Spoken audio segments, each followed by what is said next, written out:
sus 359 puntos de pago presenciales como oficina.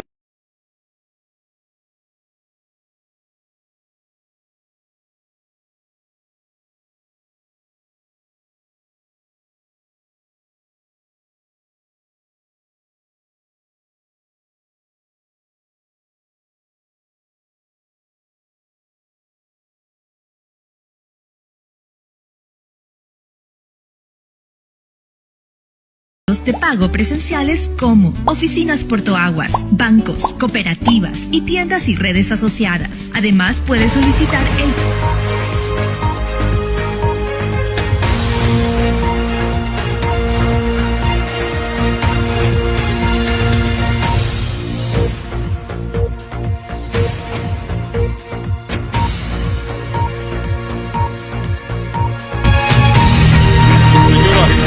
días, qué gusto recibirlos acá en Periódico La Última, hoy martes 4 de mayo del año 2021, este es el mes del mamá, y estamos también junto a Erika Mera, nuestra contertulia, para hablar de temas inherentes a Crónica Roja, política, cultura y mucho más. Erika, buenos días, bienvenida. ¿Qué tal, José? Muy buenos días a todas las personas que ya nos siguen a través de redes sociales, a través de Periódico La Última. Ya con eventos noticiosos, José, sí, se han hay registrado algunos temas importantes. Algunos accidentes también en que vamos a mencionar acá y el tema de los deportes que no lo podemos dejar de lado. Hoy juegan nuestros representantes ecuatorianos, lo estará haciendo Barcelona Sporting Club. Copa Libertadores. Así es, Liga de Quito frente a Flamengo, 19:30. Muy bien, Liga de Quito frente a Flamengo, ¿esto es en Quito o en Brasil? Liga de Quito juega en condición de local y lo mismo hará Barcelona. Ya, muy bien, suerte para nuestros hermanos ecuatorianos. Señoras y señores, vamos con la información. Por motivos de la dureza de las imágenes, no les voy a poner la fotografía, intentamos desenfocarla, pero realmente el accidente que se presentó ayer en el sector de Daule, siguen muriendo ecuatorianos en las carreteras, Erika, amigos ecuatorianos, hay que desacelerar no solo el vehículo, sino la vida, porque todo esto depende de la adrenalina que algunos están desarrollando al momento de trepar o manejar una motocicleta. Dos jóvenes llenos de vida, uno de ellos perdió con un golpe en la cabeza que lo mató de contado y el otro trasladado a un centro hospitalario. Pero hay otros temas que también han llamado la atención en nuestro país y tienen que ver, por ejemplo, con desgracias ocurridas en el nivel internacional. En México ocurrió una de ellas. Así es, colapsa tramo de un puente en México.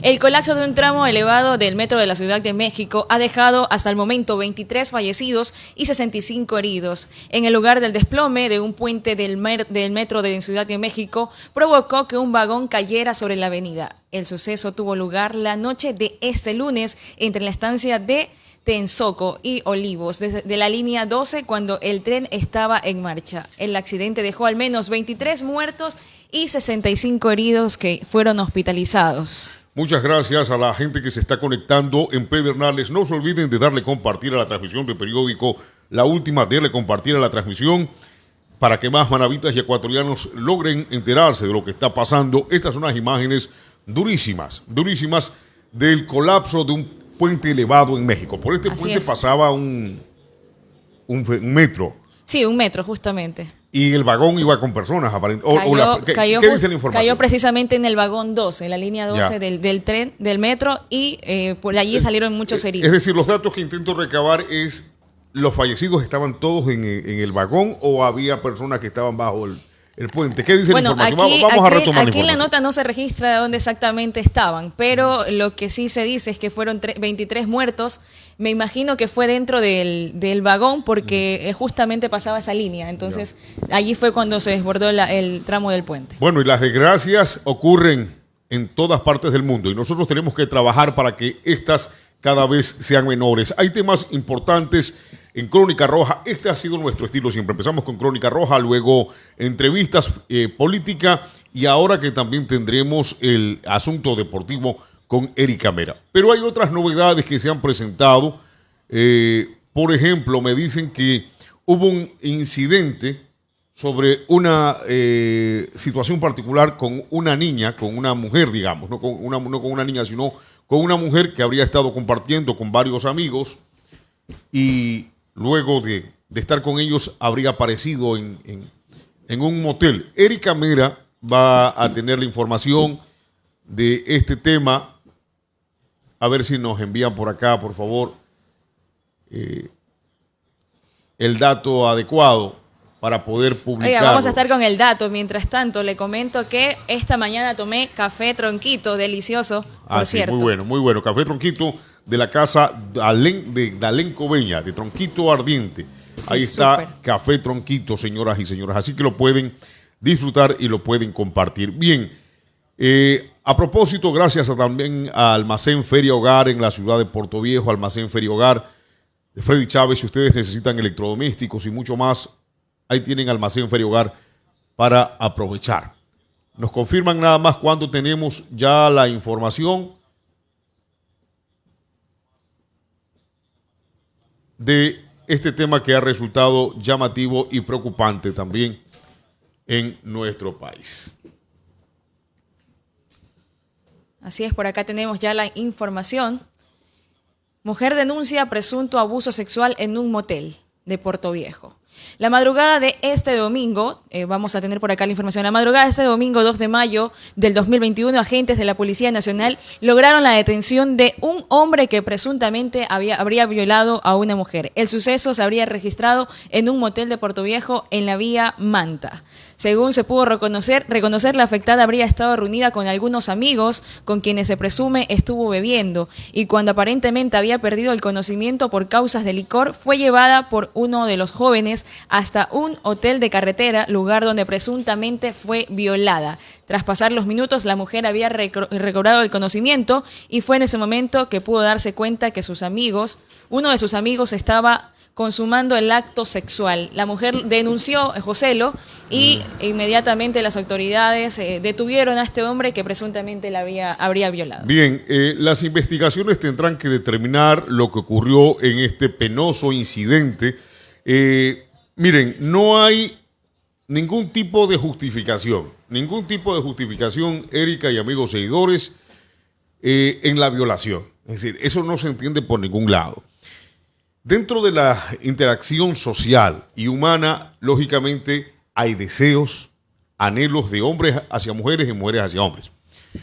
Y no es malo aquello. Lo malo es en caso, no me quiero referir en este caso, quiero hacer un comentario general, ¿no? En caso de que haya una negativa por parte de alguna dama para estar con un hombre o viceversa, no se puede utilizar estrategias que rompan la voluntad de la otra persona, es decir, poner una pastilla, embriagar al hombre o a la mujer con la finalidad de quitarle la voluntad, su conciencia, su raciocinio y poder entrar a un escenario de coito o encuentro sexual. La cópula es parte natural del ser humano, pero debe haber la aprobación, el acuerdo respectivo entre el hombre y la mujer o en la pareja para poder llegar a esa instancia. José, y no es la primera vez que se registran estos casos, porque hay algunas hipótesis. Muchas veces en estado de ebriedad se permiten muchas cosas que luego no se recuerdan. Lo hemos visto también y asimismo hemos visto algunos abusos de partes de caballeros que cuando las mujeres están en estado de ebriedad se aprovechan de aquello. Entonces hay que analizar la hipótesis, las investigaciones, saber cuál es en sí el detalle final de esta información que es lamentable, ¿no? Como mujeres también nos sentimos con ese temor y debemos de defender nuestros derechos también. Bueno, vamos a colgar un comentario. ¿Qué opina usted de este tema? Y todos los temas, por favor, escriban acá en periódico La Última. Bien, decía yo sobre este caso en particular de la mujer que ha estado compartiendo con algunos amigos y luego denuncia que cuando se dio cuenta estaba con un hombre encima en un motel sin su voluntad. Por eso hay una persona detenida. Les decía que la policía tendrá que investigar. Cuando yo hablaba del caso anterior, me refería a casos que se han presentado en el mundo y que se han demostrado que el hombre o la mujer quebranta la voluntad del otro, de su pareja, a través de un mecanismo poco moral o poco legal. Sin embargo, también está claro el punto de vista que nos propone Erika Mera, en que a veces el cuerpo y la mente desinhibida acepta cierto tipo de situaciones y luego cuando se recupera la conciencia, es decir, cuando el alcohol se va, viene el chuchaqui, en muchos aspectos chuchaqui moral. Son muchos elementos que pueden analizarse dentro de este tipo de casos y que nosotros no podemos afirmar en particular o dar detalles específicos de lo que sucedió acá. Nuestra recomendación y también es a las personas que tienen tendencia a perder la conciencia cuando consumen alcohol. Hay que tener mucho cuidado. Hay que decirle que no. Hay que tener mucho cuidado, sobre todo porque ya se han visto estos casos. O sea, no es la primera vez que se dice que en un grupo de amigos hay alguien que te puede hacer daño, que debes de tener cuidado, debes de controlar tu emoción, ¿no? Y las borracheras van tomando su cuerpo y su propia línea. Exactamente. Y a veces terminan muy mal. Hay que tener mucho cuidado. Sobre todo las mujeres, que somos las más vulnerables en esto. Ok. Entonces, la información es la siguiente, la repite nuestra contertulia, Erika Mera. ¿Qué es lo que ha ocurrido? Porque muchas personas se están conectando en este momento y ven esa frase motel. Es una fotografía que hemos puesto para graficar lo que ha ocurrido en Portoviejo. Así es, mujer denuncia presunto abuso sexual en un motel. Esto ocurrió la madrugada del domingo 2 del 2021. De paso, estábamos en toque de queda todavía. Y esto también podría perjudicar al motel, a la organización que estaba abierta, porque se supone que estábamos en toque de queda. Sí, eso también habría que investigarse. ¿Cómo es que esas personas entraron a un motel en pleno toque de queda? ¿Qué más dice la información, Erika? Bueno, agentes de la Policía Nacional lograron la detención del el hombre que realizó el presunto delito. El suceso habría ocurrido en un motel de la ciudad de Portoviejo, ubicado en la vía Manta. Según se pudo conocer, la afectada habría estado en estado de ebriedad con algunos amigos quienes presuntamente estuvieron bebiendo, y cuando se dio cuenta, cuando notó, estaba en un motel siendo abusada por un hombre. Y ella denuncia, ¿verdad? Exacto, una denuncia. hay una denuncia. Cuando se dio cuenta, uno de estos muchachos con el que de los amigos con los que compartía, obviamente, estaba teniendo relaciones sexuales con ella. Muy bien. Gracias a todos, saludos a la gente de la parroquia Atahualpa, en el cantón Pedernales. ¿Cómo estamos en Atahualpa? ¿Cómo estamos en Portoviejo? A propósito, amigos de Portoviejo y de Manaví, si ustedes tienen algún dato sobre la situación de la obra pública, y a propósito, no solo en materia crítica, también pueden reconocer obra pública que les ha servido, porque nos hemos acostumbrado generalmente a solo publicar o a decir las cosas negativas de la administración pública. Seguramente cosas positivas y merecen ser conocidas por todos ustedes. Erika Mera, vamos a seguir con otros temas. Recuerden que tenemos ya mismo la van a ver en la parte deportiva. Erika Mera ahora está en la parte noticiosa, porque nos vamos a la clausura, señoras y señores, de La Gallera. Por acá tenemos clausura en la gallera clandestina con más de 300 personas. Luego de un trabajo de inteligencia, la tarde de este lunes, las principales autoridades, en compañía de la Policía Nacional, realizaron una clausura clandestina en una gallera en la comunidad de Las Guayjas de Santa Ana.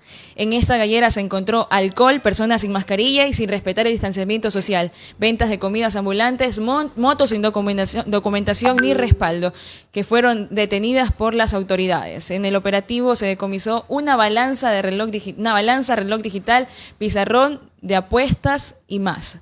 La gallera ha estado ubicada por una zona densa y montañosa. En el operativo participó el comisario nacional, la jefa política, un grupo de bomberos y la dirección territorial del GAC de Santa Ana. Miren, nada más. Se dan cuenta, señoras y señores, que así se vayan a refundir a la montaña. Si están infringiendo la ley, los van a encontrar. Y se presentan los inconvenientes. Y lo que más me impacta acá es que son 300 personas, muchísimas personas, y esto aquí ya debió ser un evento que se venía registrando día a día para que asistan muchísimas personas a esta gallera clandestina que más provoca que el virus siga propagándose y que sigamos en esta emergencia sanitaria, porque según los hechos que leemos por acá, según los datos, las personas estaban sin mascarilla, y esto es lamentable porque no hacemos conciencia humana y no estamos respetando las reglas. Muy bien, sigamos con información, Erika, porque estamos nosotros acá trabajando ya en la entrevista con la economista Vilma Salgado, ex ministra de Finanzas, porque vamos a hablar de la ley de defensa de la dolarización que ha sido aprobada y que merece ser escuchada por los especialistas. ¿Hay riesgos o no hay riesgos en esta ley que ha sido aprobada por el Congreso en los últimos días? Así que todo eso lo tendrán ustedes en los siguientes minutos. Ahí la tenemos ya. Vamos a ver si la admitimos un momentito más, nada más, y tendríamos el contacto con nuestra invitada. Erika Mera, continuamos con otros datos. Vamos a una pausa comercial y enseguida regresamos. Aguas pone a tu disposición sus 359 puntos de pago presenciales como oficinas Portoaguas, bancos, cooperativas y tiendas y redes asociadas. Además, puedes solicitar el débito en tu tarjeta de crédito o si prefieres pagar desde la comodidad de tu casa, puedes usar nuestros medios virtuales como el app de Portoaguas o ingresando a virtual.portoaguas.gov.es. Porque si fluye el agua, Porto Viejo crece. Aguas pone a tu disposición sus 359 puntos de pago presenciales como oficinas Portoaguas, bancos, cooperativas y tiendas y redes asociadas. Además, puedes solicitar el débito en tu tarjeta de crédito o si prefieres pagar desde la comodidad de tu casa, puedes usar nuestros medios virtuales como el app de Portoaguas o ingresando a virtual.portoaguas.gov.es. Porque si fluye el agua... No le escucho, economista. Hable, por favor, para escuchar la economista. Buenos días, ¿sí me escucha? Buenos días, ¿me escucha? Ahí sí. Usted sí me escucha. Usted sí me escucha. Sí le escucho, está bien. Ya.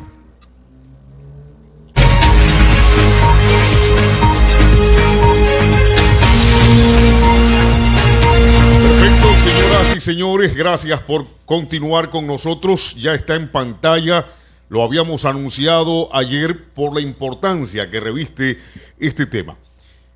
La aprobación de la ley de dolarización hace unas pocas semanas pone en riesgo o no pone en riesgo la dolarización que, de acuerdo al nombre, plantea defender. Se han vertido una serie de ideas y criterios a nivel nacional indicando que el gobierno anterior le metió la mano a la plata de los ecuatorianos cuando ocupaba recursos del Banco Central. Se habla de tasas de interés flotantes y otras cosas más. Pero nuestra invitada de hoy, un personaje de reconocimiento nacional, como lo decía, exministra de Finanzas, la economista Vilma Salgado, nos va a dar su punto de vista respecto a esta ley. Economista, bienvenida a Periódico La Última. Buenos días. Muchísimas gracias, muy buenos días a RMI Noticias de Manaví. Saludos a todos los radioescuchas, muchas gracias por la invitación. Efectivamente, se ha publicitado mucho el hecho de que mediante esta ley se defendería la dolarización, porque se dice que se impediría que cualquier gobierno utilice los recursos de la banca central. Pero en realidad vamos a mostrarle a la población lo que realmente hace esta ley. Y quisiera empezar explicando qué recursos están depositados en el Banco Central. Hay dos tipos de recursos. Los recursos del Estado, ¿no es cierto? Aquí hay el artículo 40 del Código Orgánico Monetario y Financiero, que dice lo siguiente: depósitos del sector público. Los recursos públicos de las instituciones, organismos y empresas del sector público no financiero se mantendrán en depósito en el Banco Central del Ecuador de conformidad con las regulaciones que emita la Junta de Política y Regulación Monetaria. Es decir, todos los recursos públicos deben mantenerse depositados en el Banco Central. Pero que por ley, ¿no es cierto? ¿Qué otros recursos están en el Banco Central? En el Banco Central están también las reservas bancarias, en donde están depositados los encajes bancarios. ¿Qué es esto del encaje? Es un porcentaje de los ahorros de los depositantes en los bancos, que también por ley, de acuerdo con regulaciones de las autoridades monetarias, deben mantenerse depositados en el Banco Central. A la última fecha disponible, para que tengamos una idea del monto que corresponde a cada cual, ¿no es cierto?, por reservas bancarias se encontrarían 6.800 millones de dólares y por depósitos del sector público no financiero 5.507 millones. Digamos que aproximadamente la mitad son reservas bancarias por encajes de los que son tomados, que son una parte de los recursos de los depositantes en los bancos privados y en las cooperativas de ahorro y crédito, y por depósitos del sector público no financiero. ¿Qué es lo que hace entonces esta ley? Porque ya se ordenó, el señor presidente ordenó la publicación en el registro oficial el 29 de abril. En este momento ya es ley, ya no es un proyecto de ley, ¿no es cierto? ¿Qué es lo que hace esta ley? En realidad prohíbe que el Banco Central pueda conceder ningún tipo de crédito al gobierno central, a los gobiernos autónomos descentralizados, a cualquier institución del sector público ni de propiedad pública. Ni siquiera en caso de catástrofe o emergencia nacional como actualmente estamos atravesando los ecuatorianos por la pandemia. Ni siquiera cuando existan excedentes de liquidez como manda la Constitución y las necesidades sociales pueden pues llegar a ser apremiantes como en este momento. Prohíbe entonces terminantemente esta ley que el Banco Central pueda realizar ningún tipo de operación. Pero ahí viene lo preocupante. Lo preocupante es que abre la posibilidad de que el sector financiero privado tenga acceso ilimitado y sin condiciones a los recursos depositados en el Banco Central, tanto públicos como privados, porque elimina el artículo 129 del Código vigente y les leo de qué se trata. Dice, límite a la concesión de créditos en la ventanilla de redescuento y a la inversión de excedentes de liquidez. ¿Qué es esto de créditos en la ventanilla de redescuento? Los bancos conceden créditos a los clientes. Esto es lo que se denomina la cartera crediticia. Esta cartera puede ser redescontada en el Banco Central, es decir, va el banco con la cartera y le entrega al Banco Central y retira la liquidez, ¿no es cierto? Retira el dinero. En definitiva, le transfiere las deudas al Banco Central. Y la inversión de excedentes de liquidez, es decir, los créditos de liquidez que los bancos pueden ir y solicitar en el Banco Central. En el código anterior había límites y topes, es decir, por ejemplo, el redescuento de cartera. Para redescontar cartera tenía que ser cartera tipo A, es decir, que cuente con las garantías máximas debidas. La mejor cartera podía ser redescontada. O había límites, ¿no es cierto? Por ejemplo, decía aquí al 100% de la posición en títulos emitidos por el ente rector de las finanzas públicas y el Banco Central, y el 70% de los aportes individuales no comprometidos por la entidad financiera en el fondo de liquidez. Es decir, había cupos, pero estos quedan eliminados. Lo que quiere decir que en adelante los bancos pueden ir al Banco Central y entregar toda la cartera mala, ¿no es cierto? Van a entregar la cartera mala al Banco Central y también pueden recurrir a créditos de liquidez sin límites ni condiciones.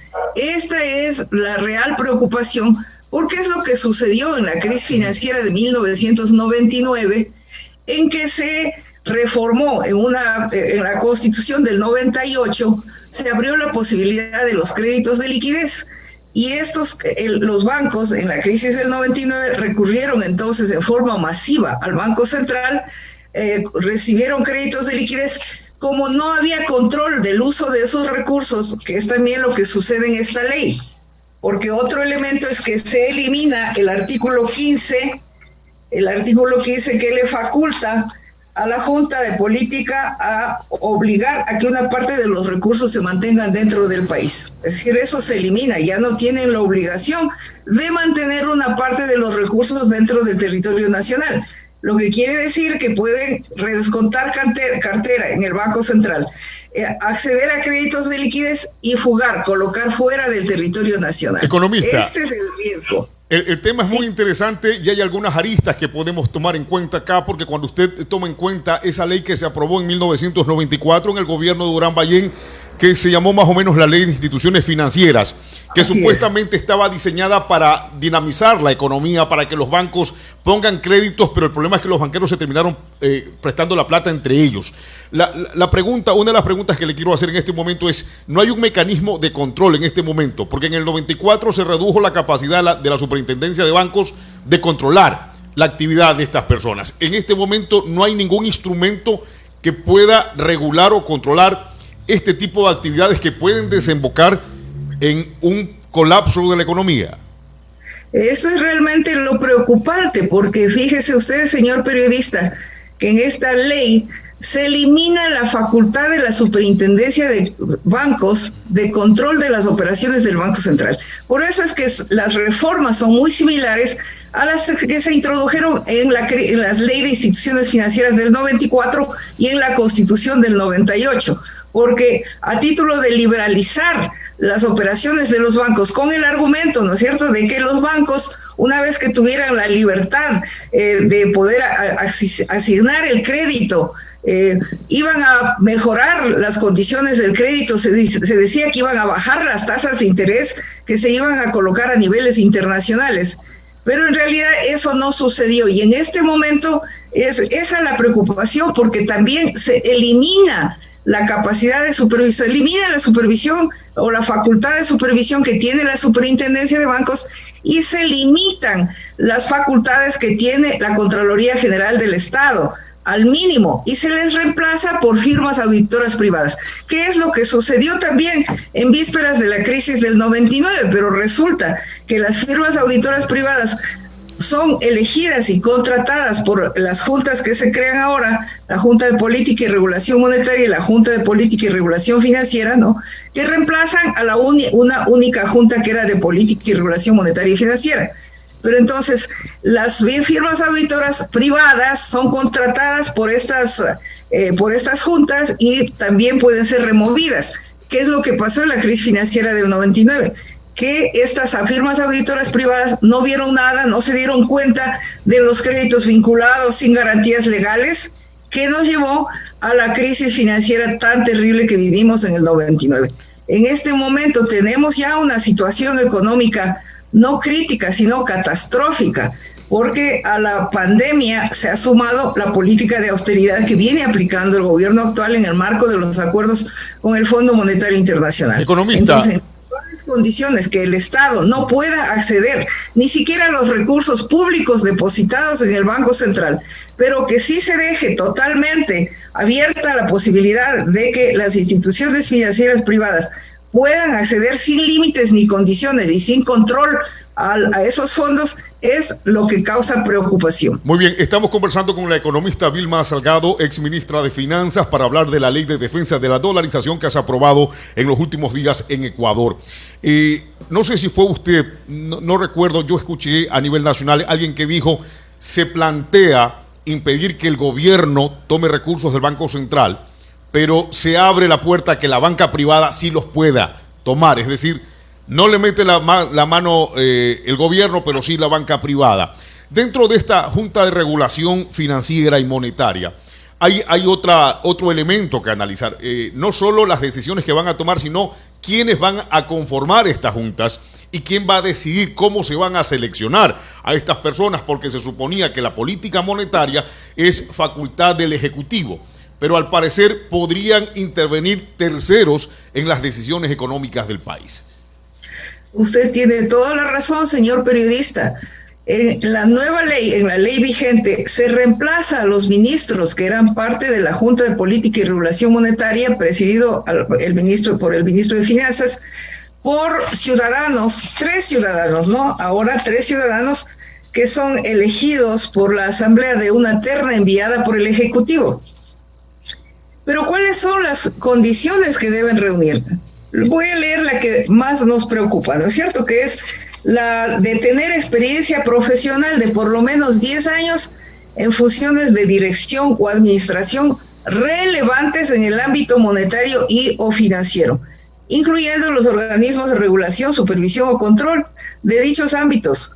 Como concesión en las últimas negociaciones que tuvieron lugar entre asambleístas y el ministro antes de la aprobación de esta ley, el ministro de Finanzas, se añadió que hasta 4 años de los 10 años exigidos de la experiencia profesional solicitada puede ser acreditada con el ejercicio de la cátedra universitaria en materias afines a los ámbitos antes mencionados. Entonces, figúrese usted, señor periodista, que dice tener experiencia profesional de por lo menos 10 años en funciones de dirección o administración relevantes en el ámbito monetario financiero.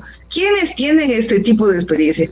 Solo puede ser ex empleados, pero altos empleados, funciones relevantes, un gerente de división, un gerente de administración de los bancos. Entonces pasa prácticamente la política monetaria y financiera, pasa a ser administrada por exfuncionarios del sistema bancario, ¿no? Lo cual obviamente plantea un conflicto de intereses porque quiere decir que pasa a control de estos 3 ciudadanos toda la política monetaria y financiera. Es decir, por ejemplo... Economista, ¿qué tipo de decisiones se pueden tomar exactamente, en esta junta? Van a ser responsables de administrar la Reserva Monetaria Internacional, sin controles, fíjese usted. O sea, la Reserva Monetaria Internacional va a ser manejada por estos 3 ciudadanos.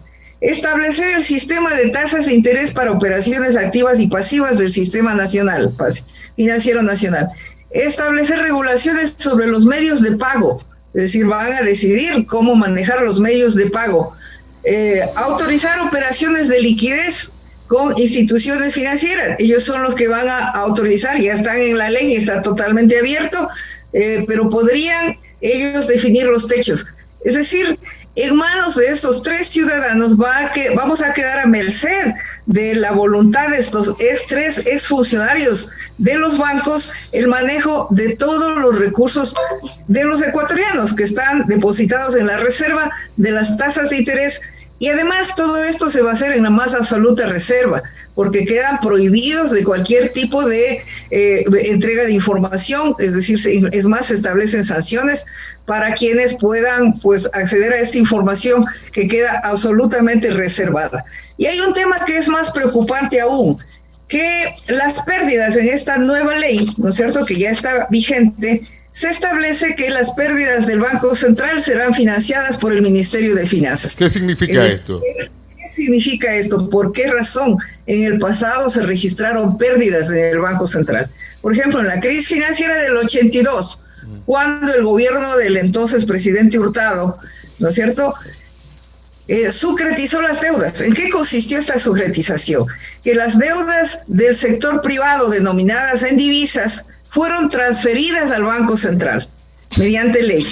El Banco Central se hizo entonces cargo de pagar a los acreedores externos esas deudas en divisas, pero los deudores internos, los grandes grupos económicos, pagaron en sucres que se fueron devaluando. Y allí se ocasionaron obviamente grandes ganancias para los beneficiarios de la sucretización y grandes pérdidas para el Banco Central. Pérdidas que luego fueron transferidas al Ministerio de Finanzas. ¿Pero qué es eso de transferir al Ministerio de Finanzas? Es que nos están transfiriendo a los ecuatorianos, porque los recursos que están en el Ministerio de Finanzas son nuestros recursos, que sirven para atender la educación, la salud, la seguridad, la inversión pública. Pero entonces, en el momento en que se trasladan las pérdidas del Banco Central al Ministerio de Finanzas, automáticamente quienes somos perjudicados somos los ecuatorianos a costa de beneficiar a estos grandes grupos económicos. En la crisis del 99, mucho más todavía, en la crisis del 99, como todos conocemos, primero, la liberalización financiera, el dejarles hacer a los bancos, el dejarles administrar el crédito a su antojo, llevó a la concentración del crédito en empresas de propiedad de los mismos banqueros, las vinculadas e incluso de empresas que nunca existieron, las fantasmas, ¿no es cierto? Ajá. Luego les permitieron el acceso a créditos de liquidez sin límites. ¿Qué hacían? Como no había control ni obligación de mantener esos recursos dentro del país, cosa que ahora tenemos el riesgo de que suceda nuevamente, pues los bancos recibían los créditos del Banco Central y fugaban del territorio nacional. ¿Qué hizo esto? Esto liquidó a la economía nacional. El sucre se devaluó al 100% cada 3 meses. ¿Y esto qué significaba? Que se devaluaban, que se recortaban las pensiones, las remuneraciones, los salarios, quiebras masivas empresariales. Más de 2 millones de ecuatorianos tuvieron que prácticamente huir del territorio nacional para garantizar la supervivencia de sus familias. Y hasta hoy las remesas de los migrantes constituyen el segundo rubro de ingreso de divisas. Entonces, estas políticas llamadas de salvataje bancario, que no salvaron bancos porque ninguno de los bancos que recibió los créditos de liquidez se salvó, sino que lo quebraron y el banco quebrado le entregaron al Estado. Y una vez el Estado recibió el banco quebrado, todavía más se hizo cargo de devolver los ahorros de los depositantes con fondos públicos, ¿no es cierto? O sea, los ecuatorianos asumimos la obligación de devolver a depositantes con fondos públicos, mientras los bancos se quedaron con la propiedad de las empresas vinculadas y hasta hoy no han pagado las deudas. Economista, un tema recurrente, usted recordaba la sucretización de la deuda pública privada. en aquella época que la terminó pagando el pueblo ecuatoriano, pero cuando se daba el debate en el tiempo de Osvaldo Hurtado, siempre vendieron la idea de que para garantizar la tranquilidad económica, la estabilidad y la dinamización económica de los ecuatorianos, el Estado tenía que asumir la deuda de algunos empresarios privados que se endeudaron irresponsablemente con la banca internacional. Luego, con el mismo mensaje, se aprobó la ley de instituciones financieras para dinamizar la economía. Y finalmente nos ponen esta ley de defensa de la dolarización, que es el mismo mensaje para defender la dolarización. Pero hay unas preguntas que me gustaría hacerle respecto a cómo se sostiene la dolarización, porque también se ha vendido mucha información errónea y yo diría falsa respecto a qué es lo que hay que hacer, si es la balanza comercial o la balanza de pagos la que sostiene la dolarización, quién es que está detrás de aquello y qué hacer para fortalecerla. El otro elemento que me gustaría formularle, la otra pregunta que me gustaría formularle, economista, es si va a haber una fuga de capitales masivas, porque para tener una masa monetaria sólida en nuestro país hay que mantener los dólares circulando en Ecuador. ¿Qué pasará con esta nueva ley? Le escuchamos, economista. Sí, usted tiene toda la razón, pues la dolarización se mantiene con dólares. Es decir, ¿qué quiere decir? Que necesitamos que ingresen recursos dólares a la economía para que la economía se dinamice. La mejor manera de mantener la dolarización es con una economía funcionando, con una economía operando. Es decir, necesitamos la reactivación de la producción y el empleo, y así se mantiene la dolarización. Pero fíjese usted el riesgo que enfrentamos si se llegara a dar una fuga masiva de capitales, ¿no es cierto? No estoy diciendo que en este momento se vaya a registrar, pero hay el riesgo, porque además, dentro de los compromisos que el gobierno ha asumido con el Fondo Monetario Internacional, y ustedes le habrán escuchado al nuevo presidente, señor Lasso, pues, ¿no?, que va a eliminar el impuesto a la salida de divisas. Es decir, eso quiere decir que va todavía más a facilitar la salida de capitales. Entonces, allí se pone en riesgo obviamente la dolarización, porque si hay una salida masiva, pues no va a haber, se va a profundizar la crisis y la iliquidez, ¿no es cierto? Y se va a profundizar también la crisis del Estado, porque cuando la economía se deprime, los recursos, el Estado recauda menos impuestos, menos ingresos, y no va a poder entonces atender las necesidades de educación, salud, seguridad. Y debemos recordar y tomar en cuenta a los ecuatorianos que aproximadamente el 90%, es decir, 9 de cada 10 dólares del que gasta el Estado, lo hace en educación, salud y seguridad. Es decir, entonces son los recursos para la operación, para que esté funcionando el aparato estatal. Entonces, el riesgo de una fuga de capitales es un riesgo que nos pone realmente a todos en alerta, porque además eso afectaría el tema de que ya tenemos un problema de la seguridad social. Es decir, ya está la seguridad social desfinanciada, hay necesidad de introducir reformas para que, y todo pasa porque la economía mejore. Si la economía mejora, si hay más generación de empleo, pues va a haber mayor cantidad de personas aportando a la seguridad social. Pero si la crisis se profundiza y hay menos aportantes, que es lo que ha venido sucediendo en los últimos años, definitivamente se deteriora la situación de la seguridad social, y hay incluso el riesgo de que en algún momento, pues ya se ha advertido de que a lo mejor no va a poder pagar las pensiones a los jubilados, economista, ni va a poder atender las necesidades de los afiliados. Usted fue ministra de Finanzas y es una especialista en temas económicos. Estamos viviendo, de acuerdo a nuestra perspectiva, dos golpes. El de la recesión que ha generado la presencia del coronavirus a nivel ecuménico, a nivel del mundo, y las decisiones macroeconómicas o el enfoque macroeconómico que ha tenido el gobierno de Moreno. Es decir, dos golpes para los ecuatorianos. La Comisión Económica para América Latina y el Caribe, la CEPAL, establece que habrá una reducción en el crecimiento del Producto Interno Bruto a nivel global y a nivel latinoamericano. Desde su perspectiva, ¿qué decisiones debería tomar el gobierno para inyectar recursos a la economía, para que no haya nuevos despidos y esa seguridad social se fortalezca?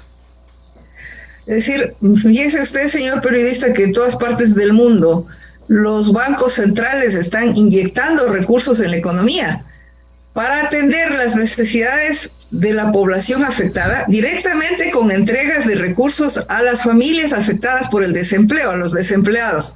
Recursos directamente a las empresas para evitar su quiebra y que aumente el desempleo. recursos también directamente a los gobiernos, desde los bancos centrales. Veamos la cantidad que han entregado, no tiene precedentes en la historia. Es decir, al fin están reconociendo la necesidad de la intervención del Estado para superar y contrarrestar los efectos de la pandemia. Pero en el caso del Ecuador, lamentablemente, el gobierno ha ido a contracorriente y en plena pandemia continuó aplicando las políticas recesivas, reduciendo los presupuestos inclusive de salud, con lo cual renunció. Recordemos que renunció la propia ministra de Salud del gobierno actual en marzo del 2020. Catalina Andramuño. Renunció, argumentando que no le estaban entregando los recursos para atender las necesidades de salud. Y recordemos que el personal de salud, los médicos, salían a protestar en las calles porque no estaban recibiendo ni siquiera los elementos más importantes para protegerse. Muchos médicos fallecieron, personal de salud han fallecido, han pagado con su vida ese descuido del Estado. Sin embargo, el gobierno, en plena pandemia, privilegió el pago del servicio de la deuda a tenedores de papeles cuyos ni siquiera vencían, esas deudas no vencían, pero destinó al pago alrededor de $2,000 millones, según se dice, ¿no es cierto? Pagó en forma anticipada y además les pagó al 100% del valor nominal, cuando esa cotización había caído incluso al 20%.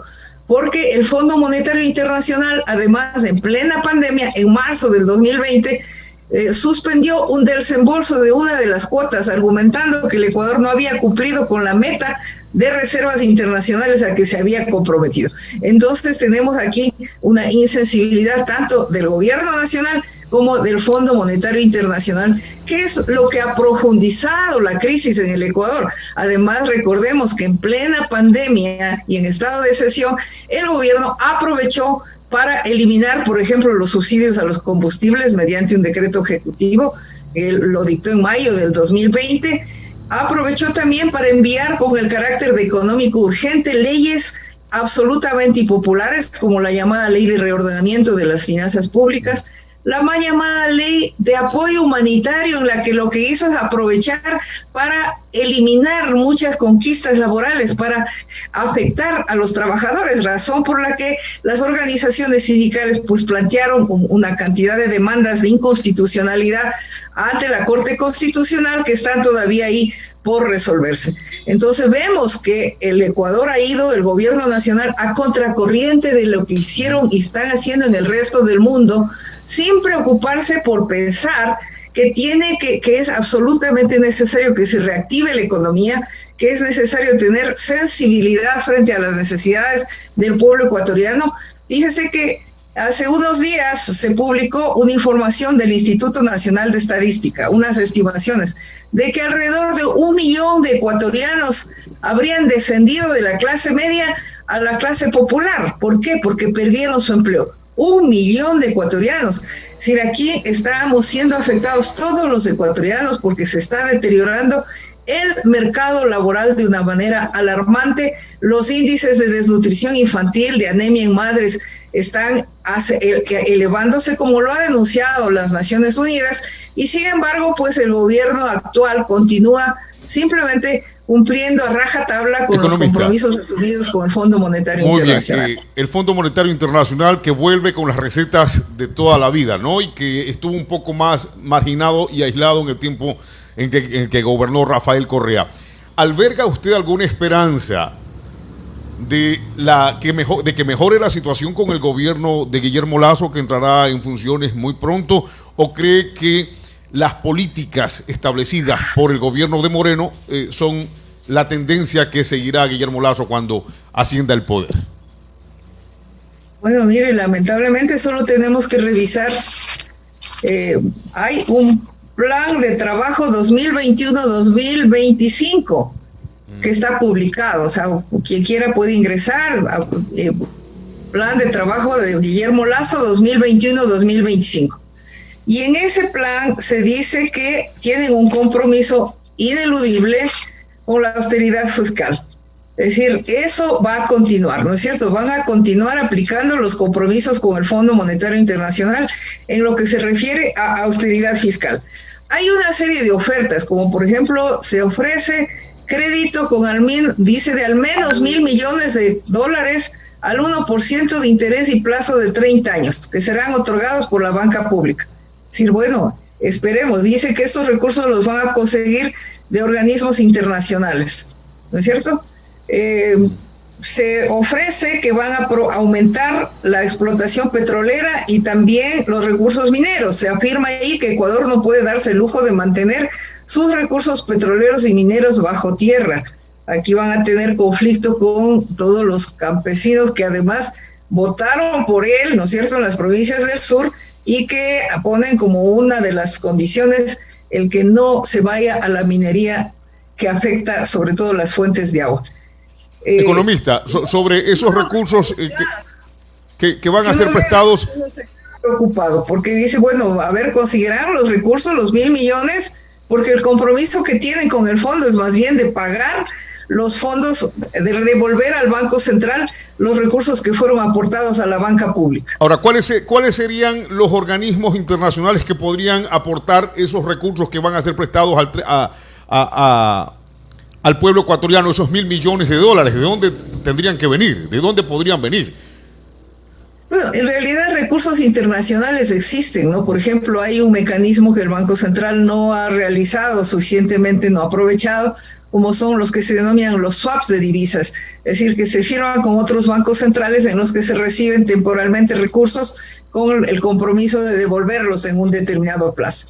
Eso, por ejemplo, todos los bancos centrales lo tienen firmados. Incluso el mismo fondo ha propuesto que podría haber swaps con el mismo Fondo Monetario Internacional, pero dependería de que exista la voluntad.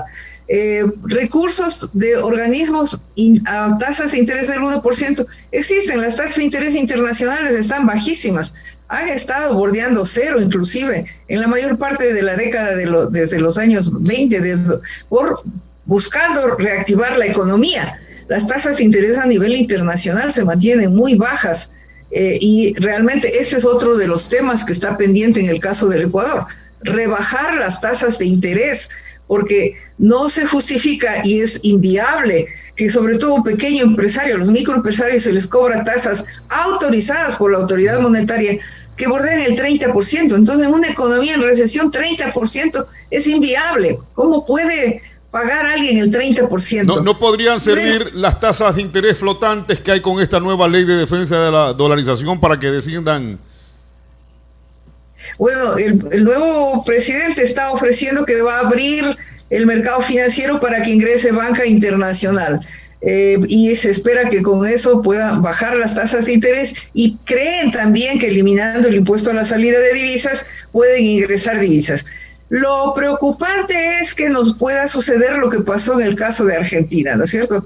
Argentina firmó un acuerdo con el Fondo Monetario, el fondo le hizo un préstamo extraordinario. En el gobierno de Macri, fue en el gobierno de Macri. En el gobierno de Macri, sí, le ofreció correcto, prestar $55,000 millones, que era una cifra sin precedentes. Desembolsó, es decir, le entregó al país $45,000 millones, pero abrieron la cuenta de capitales. ¿Qué es esto? Dejaron abierta la puerta del país, eliminaron toda restricción a la salida de divisas y se estima que fugaron entre 80 a 100 mil millones de dólares.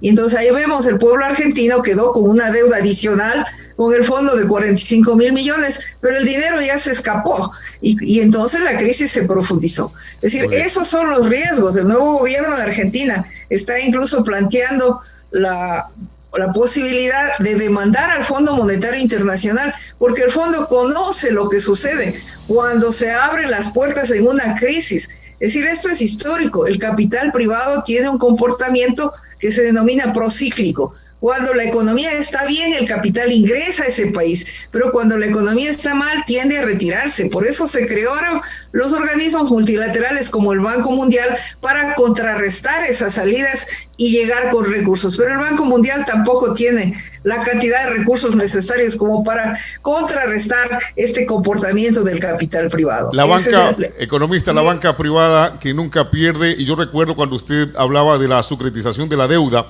y de la deuda internacional privada, hubo una crisis petrolera, un conflicto en Medio Oriente y el precio del petróleo se disparó en Estados Unidos, incluso hubo escasez.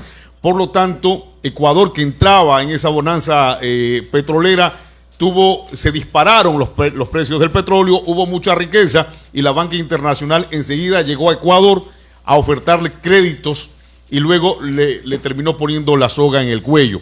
Es decir, cuando usted se refería al Fondo Monetario Internacional y la intención de Argentina de demandarlo, es porque ellos conocen cómo mantener una explotación perpetua a estos países del Cono Sur y de otras partes del mundo. Economista, muchas gracias por haber participado en esta mañana. Muchísimas gracias a ustedes por la invitación. Muy buenos días. Un saludo cordial a todo el hermoso pueblo de Manabí.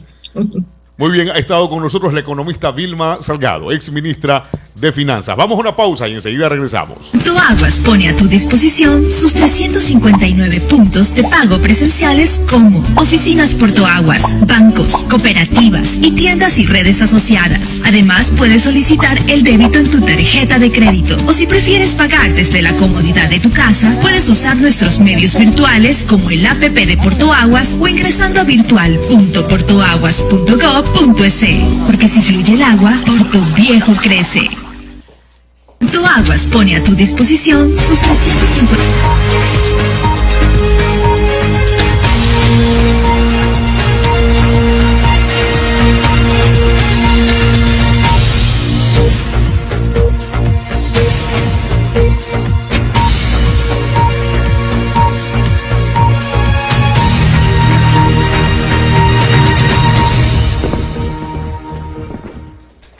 No lo aprobamos.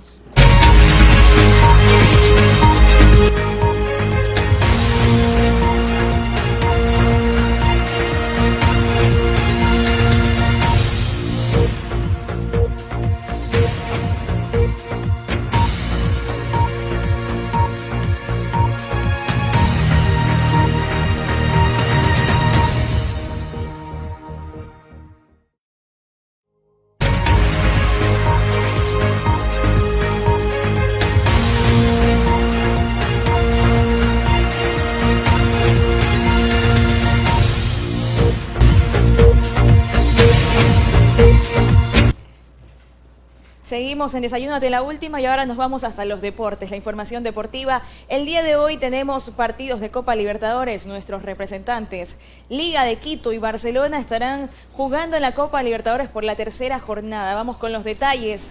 Liga de Quito recibirá a Flamengo en el estadio por supuesto, de local jugará Liga de Quito.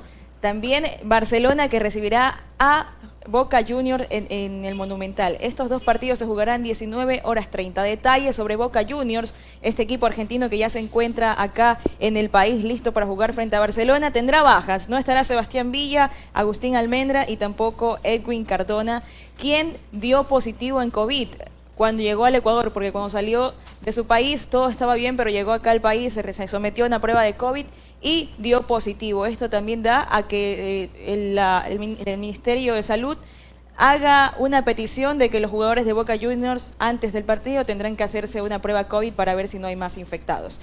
Por parte de Barcelona va a estar con equipo completo. Barcelona, que viene jugando muy bien en la Copa Libertadores, le ganó a Santos en Brasil y también le ganó a los bolivianos, a Distrong en condición de local 4-0. Barcelona es el líder de la tabla de colocaciones con 6 puntos más 6 y Boca Juniors tiene la misma cantidad de puntos, 6 puntos. También ha ganado sus 2 partidos con la diferencia que tiene 3 en gol diferencia. Le siguen Santos con 4 puntos y por último está Die Stronghen, que tiene 0 puntos. Ahí están los detalles de este partido que se jugará 19:30 en el Estadio Monumental. Barcelona frente a Boca Juniors. Esperemos a ver cómo le va a estas escuadras. Boca también, hay un dato, Joselo, hay un dato de Boca. Tiene 5 partidos sin perder. Además, en 4 ocasiones que ha jugado no le han podido marcar a este equipo que está imparable en el torneo local, por supuesto, en su liga, y también ya entró a los cuartos de final, para pelear el tricampeonato de su país. Muy bien, eso es Barcelona. Es Barcelona. Por ¿Quién parte más tenemos? de Liga de Quito también, que recibe a Flamengo, uno de los rivales más fuertes para Liga de Quito. Recordar que los albos ya le ganaron a Unión La Calera y también le ganaron a Vélez. Le ganaron a Unión La Calera y empataron también con Vélez. Yeah. Bueno, estos son los detalles también para el equipo brasileño, que es uno de los más fuertes y por ahí algunos estadistas lo ponen como de los favoritos para ganar el torneo Libertadores, porque tiene representantes como William Aros, Everton Ribeiro, también Gabriel Barbosa, el mismo Gerson, que es un jugadorazo, y Gabriel de Arrascaeta también, que es otro jugador que es un gran elemento, y por eso lo ponen como favorito a Flamengo. Esperemos que le vaya bien a los albos, que en el torneo local no han sido derrotados todavía. En el torneo local tienen 4 triunfos y 6 empates. Pero no está puntero la liga. No, tiene 18 puntos. 18 puntos. No ha perdido, pero tiene 18 puntos porque ha logrado 6 empates y 4 victorias. Esto es para los albos, van con equipo completo también. Esperemos que le vaya bien al equipo dirigido por Pablo Repetto. Muy bien, ¿y qué pasa con la Liga de Portoviejo? No podemos dejar de hablar de nuestra popular Capira. Ahí está muy bien, se escucha muy bien, Erika. De nuestra popular Capira. Luis Suárez, parece que llegó ya. Sí. Cuéntenos. Ya está el técnico de Liga de Portoviejo. La tarde de ayer se mencionaba que arribaba para acá a la ciudad, así que ya se suma también para trabajar con Liga y poder sacarlo de las últimas posiciones de la tabla de colocación. Bueno, la esperanza es lo último que se pierde. Sí, por supuesto, Liga de Portoviejo tendrá que trabajar y sabemos que todo es un proceso, entonces hay que esperar que el profe Luis Suárez venga con su estrategia, que venga con un buen ánimo, sobre todo porque es lo que necesita Liga ahora en estos momentos. En materia de plantilla de jugadores, viene el técnico, va a observarlos, seguramente el cambio, si es que llegase a ocurrir un cambio, no va a ser en el siguiente partido, realmente es un anhelo que tenemos todos, pero la realidad indica que debe conocer Luis Suárez a los jugadores que están para ver cómo los ubica y luego saber si esta plantilla será suficiente, al menos para mantenerse en la Serie B. Y es que estamos con un pensamiento tan de baja autoestima en Portoviejo, algunos.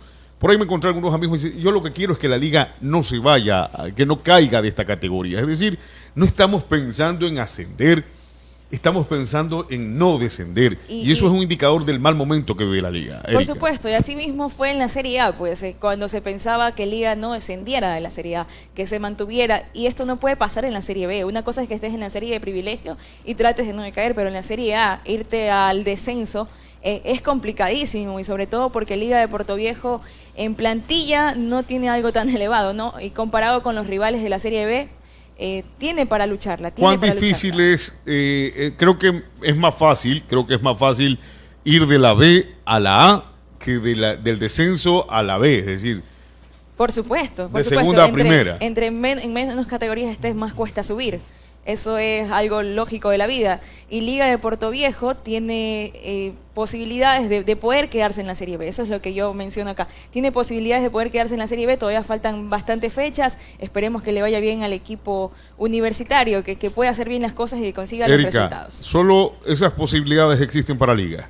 No hay posibilidades de ascender este año. ¿Usted lo ve complicado? Yo lo veo complicado. Lo veo complicado. ¿Por qué? ¿Por la situación actual en la tabla, por la ubicación actual en la tabla, o porque hay que poner plata para ello? Para mí también faltan recursos para traer más jugadores, porque ahora hay muchos jóvenes, sabemos que hay que darle oportunidades a los jóvenes, pero en Serie B y para luchar por estar en Serie A creo que se necesita un poquito más. Muy bien, gracias Erika por haber participado esta mañana en Desayuno de la Última. Mañana la tendremos muy tempranito, está a 5 de la mañana despierta Erika, preparando este informativo que, como ustedes ven, está teniendo un proceso de renovación. Ya nuestras queridas y estimadas pasantes cumplieron el ciclo que establece la norma y la ley, y ya no están con nosotros. Ojalá vuelvan muy pronto a ser compañeras de trabajo, nuestras compañeras Cristina García y Catherine, y estamos en ese proceso de renovación y recambio. Y una de las nuevas incorporaciones es Erika Mera, que no solo presenta noticias, sino que también analiza en el plano deportivo. Erika, muchas gracias por haber participado hoy. Mañana muy tempranito estaremos con ustedes en Desayúnate la Última. Nos vamos a despedir con la pausa comercial y los invitamos mañana 7:30 de la mañana con Café Tronquito. Enamorada de Café Tronquito ya, Erika Mera. Por supuesto, Café Tronquito nos da el ánimo aquí en la mañana en Desayúnate la Última. No se lo pierdan el día de mañana, que estará súper genial todo el noticiero. Muy bien. Señoras y señores, hasta la próxima. Portoaguas pone a tu disposición sus 359 puntos de pago presenciales como oficinas Portoaguas, bancos, cooperativas y tiendas y redes asociadas. Además, puedes solicitar el débito en tu tarjeta de crédito o si prefieres pagar desde la comodidad de tu casa, puedes usar nuestros medios virtuales como el app de Portoaguas o ingresando a virtual.portoaguas.gov.es. Porque si fluye el agua, Porto Viejo crece. Portoaguas pone a tu disposición sus 359 puntos de pago presenciales como oficinas Portoaguas, bancos, cooperativas y tiendas y redes asociadas. Además,